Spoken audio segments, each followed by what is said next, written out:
Hi guys, my name is Vincent Pinacoban. I'm from BS Criminology. Today we will discuss the ballistic laboratory room here at Philippine College in Criminology.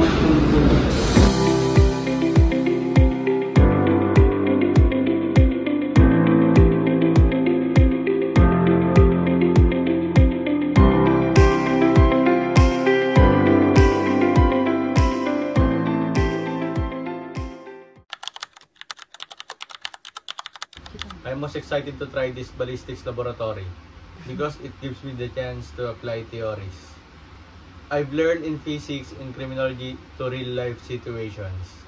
Instead of just studying ballistics on paper, I'll be able to see how factors like angle, velocity, and impact actually affect bullet trajectories.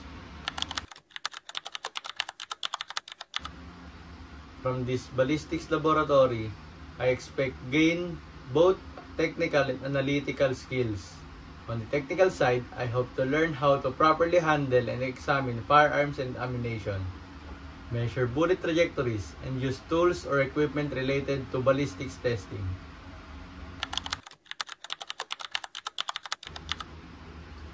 These skills will help me in my criminology journey by giving me a deeper understanding of how scientific methods like ballistics are applied in real criminal investigation.